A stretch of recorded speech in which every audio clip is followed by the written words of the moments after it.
और आज से शुरू होने वाले अंतर्राष्ट्रीय पर्यावरण सम्मेलन में भाग लेने के लिए प्रधानमंत्री नरेंद्र मोदी फ्रांस की राजधानी पेरिस में हैं।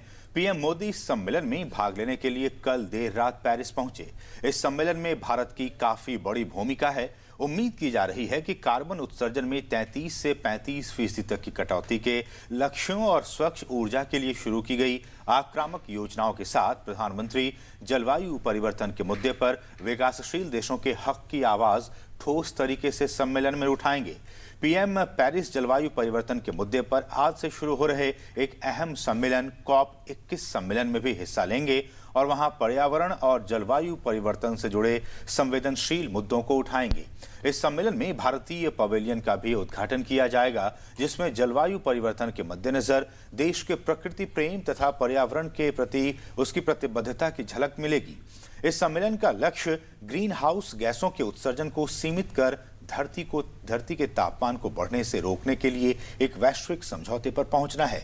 इस दौरान नरेंद्र मोदी अंतर्राष्ट्रीय सौर ऊर्जा गठबंधन के मसले पर फ्रांस के राष्ट्रपति फ्रांसवा होलांद के साथ संयुक्त रूप से आयोजित बैठक में भी हिस्सा लेंगे। प्रधानमंत्री अमेरिका के राष्ट्रपति बराक ओबामा की ओर से नवाचार मिशन पर आयोजित एक बैठक में भी हिस्सा लेंगे। तो कार्बन उत्सर्जन पर क्या सीमा होनी चाहिए, इस पर एक सहमति बनाने की कोशिश होगी, लेकिन ऐसा पहली बार नहीं हो रहा। 1992 से अब तक 20 बार दुनिया जलवायु परिवर्तन से निपटने के लिए माथापच्ची कर चुकी है, लेकिन हर बार नतीजा शून्य ही रहा। 1997 में क्योटो संधि से थोड़ी उम्मीद बंधी थी, लेकिन कई देशों ने आर्थिक स्थिति का हवाला देते हुए संधि पर हस्ताक्षर करने से ही इनकार कर दिया। लिहाजा धरती बढ़ते तापमान से लगातार तप रही है और इस पर लगाम लगाने के लिए अब तक कोई ठोस उपाय नहीं निकाला गया। जलवायु परिवर्तन की समस्या के नाम पर 1992 से अब तक दुनिया के देश 20 बार माथापच्ची कर चुके हैं। मुद्दे पर 1992 में समझौते के तहत कुछ मानदंड निर्धारित किए गए, जिस पर 1997 में क्योटो में संधि हुई। संधि के तहत औद्योगिक देशों को ग्रीन हाउस गैसों की मात्रा को अगले 10 साल में 5% से नीचे लाना था। क्योटो संधि के अनुसार उन सभी देशों को इस संधि पर हस्ताक्षर करना था जो वायुमंडल में 55% कार्बन डाइऑक्साइड के लिए जिम्मेदार हैं। इन देशों को यह मात्रा सन 2008 से 2012 के बीच घटाकर 5% तक लानी थी। क्योटो संधि पर मार्च 2001 में अमेरिका ने हस्ताक्षर करने से मना कर दिया। कुछ फेरबदल करने के बाद इसे 2002 में जर्मनी में जलवायु पर हुई वार्ता में अंतिम रूप दिया गया। 2009 के कोपेनहेगन सम्मेलन में ग्लोबल वार्मिंग को लेकर सभी में आम सहमति दिखाई दी, लेकिन समझौता फिर भी नहीं हुआ क्योंकि अमेरिका और उसके सहयोगी देशों ने रुख नकारात्मक रखा। 2012 में क्योटो समझौते की अवधि समाप्त होने पर दोहा सम्मेलन में 2020 तक यूरोपीय देशों द्वारा अपने उत्सर्जन को और अधिक घटाने का प्रस्ताव आया, लेकिन विकसित देशों ने इसमें उत्साह नहीं दिखाया।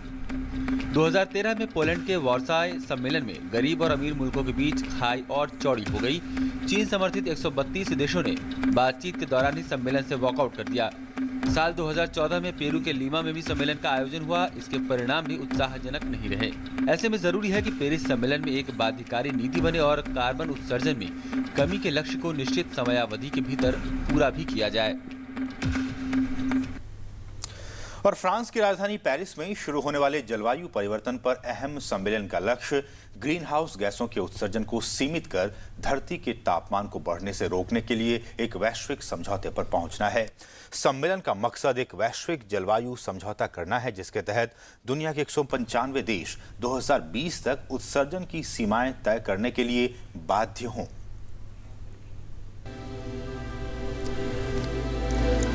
बढ़ता तापमान और बदलता मौसम, अल नीनो का खतरनाक प्रभाव, सबसे गर्म घोषित वर्ष 2015 ने दुनिया के माथे पर चिंता की लकीरें खींच दी हैं। चिंता की इन लकीरों ने ही अमेरिका और चीन को भी एक साथ ला खड़ा किया है। पेरिस में पर्यावरण पर सोमवार को शुरू हो रहे सम्मेलन में 140 से अधिक देशों की भागीदारी ने इसे खास बना दिया है। ग्लोबल वार्मिंग की गति को औद्योगिक क्रांति से पहले के स्तर से 2 डिग्री ज्यादा पर रोकने पर सहमति बनने की उम्मीद की जा रही है। नए वैश्विक जलवायु नीति बनने की भी आस लगाई जा रही है। उम्मीद इसलिए भी बढ़ गई है कि सम्मेलन से पहले ही कई देशों ने कार्बन उत्सर्जन में भारी कटौती की घोषणा कर दी है। इथियोपिया ने वर्ष 2030 तक 145 मेगाटन कार्बन डाइऑक्साइड का उत्सर्जन कम करने की घोषणा की है, तो चीन ने 60%, यूरोपियन यूनियन ने 40%, ब्राजील ने 43%, रूस ने 30% और भारत ने 30 से 35% तक कार्बन उत्सर्जन में कटौती का लक्ष्य रखा है। 1.5 डिग्री से 2 डिग्री सेल्सियस तापमान की वृद्धि का अनुमान जताया जा रहा है, जो अंटार्कटिका जैसे ग्लेशियर को पिघलाने में असरदायक है। जलवायु परिवर्तन का कहर बच्चों पर टूट रहा है। यूनिसेफ की माने तो करीब 69 करोड़ बच्चे जलवायु परिवर्तन के खतरे से जूझने को मजबूर हैं। 50 करोड़ से अधिक बच्चे बाढ़ के अत्यधिक खतरे वाले क्षेत्रों में निवास करते हैं, जबकि 16 करोड़ बच्चे सूखाग्रस्त इलाकों में रहने को मजबूर हैं। बाढ़ के खतरे से जूझ रहे बच्चों की सर्वाधिक संख्या एशिया में है और सूखे का खतरा झेल रहे बच्चों की सर्वाधिक आबादी अफ्रीका में। जलवायु परिवर्तन के कारण पिछले कुछ वर्षों से धरती पर प्राकृतिक आपदाओं में वृद्धि हुई है, यानी सूखा, बाढ़ और अन्य प्राकृतिक आपदाएं अधिक गंभीर रूप लेती जा रही हैं। पेरिस के सम्मेलन में अगर कोई ठोस परिणाम नहीं निकला तो आने वाले दिनों में प्राकृतिक आपदाएं और विकराल रूप धारण कर सकती हैं।